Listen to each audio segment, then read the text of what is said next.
Thank you very much.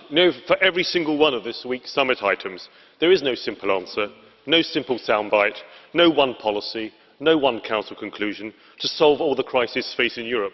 And far too many people offer simplistic responses. Some speak of more Europe, a single EU intelligence agency, a single European army, leading to a single European government. Others speak of no Europe, closing our borders completely, no entry, no migration, no cooperation. And sometimes the only voices that appear to be heard are those of the extremes. And our politics is in danger of becoming more polarised at a time when our world becomes more complex. But these crises, they descend 140 characters of a tweet. Don't tweet that, by the way. The migration and the refugee crisis has no simple answers. There is no silver bullet.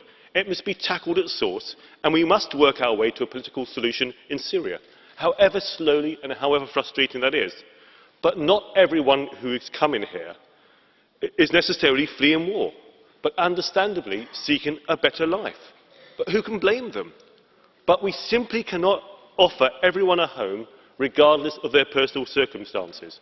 We must have clear rules in place to grant asylum to those genuinely fleeing persecution, but to return economic migrants to apply through existing immigration channels. But instead, we see one large member state sending out a message that everyone is welcome, regardless of their personal circumstances, regardless of their reason for travelling, and then berates other member states when they re-erect borders. We see other member states not living up to their responsibilities to detain and process people. And when they're unable to cope, they don't ask for help.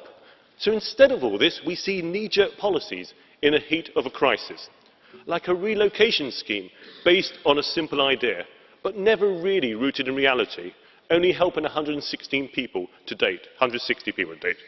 And when reality bites, the rhetoric changes.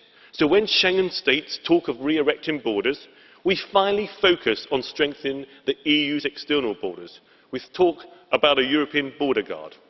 Yes, we agree. Enhancing Frontex and cooperating to help Frontex can help. But we need to be very careful about how and what we agree now will work, not just for the next few months, but for the years ahead. And instead of compulsion over member states, we need more cooperation between member states, not using a crisis to undermine sovereignty. The same goes for the terrorism crisis we now face. We must react calmly and rationally with policies to address the threat. And yes, it's good to see member states, some of our member states are going after Daesh in the Middle East. But we now need to build trust between member states' intelligence agencies to share data, not compel them. And we must also tackle the wider issues that lead young people to be recruited by Daesh. The identity crisis that leaves young people vulnerable to Daesh's tactics will only be made worse if we seek to demonise or ostracise our Muslim communities in our countries. Now, turning to the UK's request for reform, you may be surprised to hear that I might have a few words to say about this. But we all know that the majority of these requests could be accommodated relatively easily. And there's some work to do to accommodate both the UK's requests and to pursue further European reform. As a British Conservative, I am proud that it's a British Prime Minister who will deliver a referendum for the British people. Dream on. As a British MEP, I will help where I can with the renegotiation process and to explain to colleagues here and to my voters who will have the final say. But as the leader of the ECR group, I hope this process will act as a catalyst for EU-wide reforms. So looking at the summit agenda, there are some tough issues that need some proper thinking and planning. 2014 was a year of a new European Parliament, a new Commission and a Council President. But 2015 has been a year of knee-jerk reactions. 2016 needs to be the year for laying the groundwork for long-term solutions based on cooperation.